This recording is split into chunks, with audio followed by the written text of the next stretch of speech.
पूरे देश में कोरोना के आंकड़े लगातार बढ़ रहे हैं। नमस्कार, मैं हूं इंद्र मोहन, आप देख रहे हैं बिहार तक। बल्कि महाराष्ट्र में तो अब एक तरीके से लॉकडाउन भी लगा दिया गया है, या लॉकडाउन 15 दिन का वहां लगाया गया है। जिस तरीके से वहां केसेस बढ़े उसके बाद यह फैसला लिया गया। अब आपको बिहार के केस के बारे में बताता हूं। जब मैं पिछली बार पुराने वीडियो में अगर आप मेरे देखेंगे, जब मैं मार्च के आंकड़े आपको बता रहा था, उस वक्त ये आंकड़े सैकड़ों में भी नहीं थे, लेकिन अब हजारों में हैं। अब जो पिछले 24 घंटे में कोरोना के मामले आए हैं वो 4000 से ज़्यादा है, बल्कि 4100 से ज़्यादा कोरोना के मामले आए हैं, जो एक दिन पहले 2999 थे, यानी कि लगभग 3000 थे। सीधे एक दिन बाद उस आंकड़े में 1100 लोगों की बढ़ोतरी हो गई है, यानी कि बिहार में कोरोना का आंकड़ा 4100 को पार कर गया है। और साथ में अब ये भी आपको बता दूं कि सबसे प्रभावित जिला पटना ही है। हालांकि बिहार में अभी तक कोरोना संक्रमण को रोकने के लिए सरकार की तरफ से उस तरीके के सख्त गाइडलाइन को नहीं पालन करने के लिए कहा गया है। हालांकि कुछ नियम और कुछ पाबंदियां जरूर लगाई गई है, लेकिन उस तरीके की सख्त गाइडलाइन नहीं है जिस तरीके से महाराष्ट्र में की गई है। हालांकि बिहार का जो रिप्रोडक्शन वैल्यू है, यानी कि अगर एक संक्रमित व्यक्ति कितने लोगों को संक्रमित कर सकता है, उसमें बिहार देश में तीसरे नंबर पर है। यानी कि अगर 100 लोग बिहार में बीमार हो जाएं किसी जगह और वो अगर भीड़ में चले जाएं, तो वो उसके बाद 200 से ज़्यादा लोगों को बीमार कर सकते हैं, और 200 से ज़्यादा लोगों को बिहार में बीमार कर सकते हैं। यह एक साइकिल प्रोसेस है। अब आपको ये बता देता हूं कि किन किन जिलों में सबसे ज़्यादा मामले आए हैं कोरोना के। भागलपुर में कोरोना के एक्टिव केस 1278 हैं, जबकि गया में 1625 हैं। वहीं मुजफ्फरपुर में 1108 एक्टिव केसेस हैं और पटना में 7557।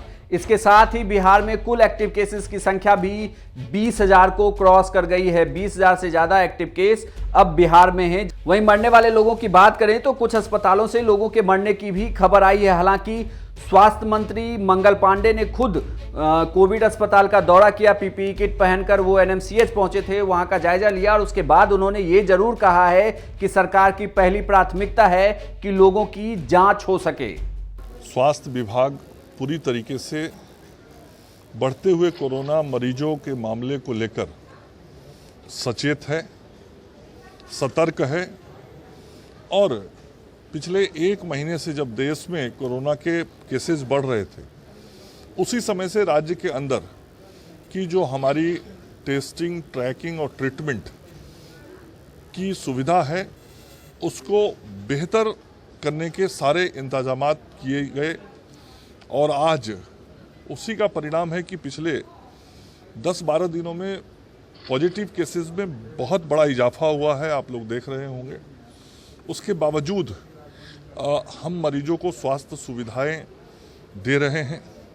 हमारा जो पूर्व का अनुभव है वह अनुभव भी काम आ रहा है, हमारे चिकित्सकों को भी वो अनुभव काम आ रहा है, और साधन और सुविधाओं का लगातार विस्तार किया जा रहा है।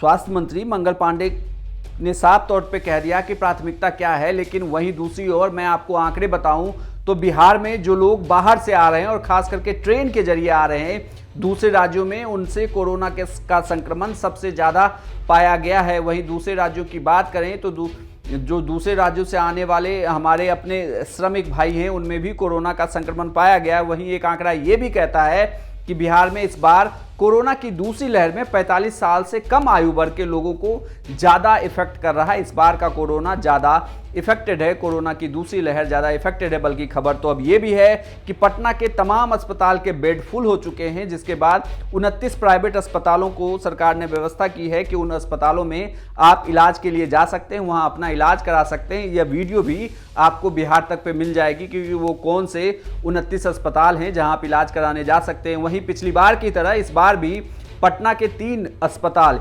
पीएमसीएच, एम्स और एनएमसीएच की कमान आईएएस अधिकारियों को दे दी गई है, जो अब उसकी कमान संभालेंगे। मतलब वो देख रेख करेंगे कि अस्पताल में तमाम व्यवस्थाएं जो हो वो ठीक हों, और जो कोरोना के मरीज हैं उन्हें तमाम सुविधाएं मिल सके, उनका बेहतर तरीके से इलाज किया जा सके। लेकिन आज के दौर में भी जब दवाई नहीं, तब तक जो कहा जा रहा था कोई ढिलाई नहीं, लेकिन दवाई तो आ गई, लेकिन अभी भी कोई ढिलाई नहीं। आपको मास्क लगा के रखना है, सामाजिक दूरी का पालन करना है, और सबसे बड़ी बात, आप किसी भी भीड़ भाड़ वाले इलाके में जाने से बचें। कोई ज़रूरत नहीं हो तो बिल्कुल भी घर से बाहर ना निकलें, और क्योंकि आप स्वस्थ रहेंगे तभी आपका परिवार भी स्वस्थ रहेगा। अपने परिवार को स्वस्थ रखने के लिए ज़रूरी है कि हर वक्त मास्क का इस्तेमाल ज़रूर करें। आप मास्क लगा कर ही रखें।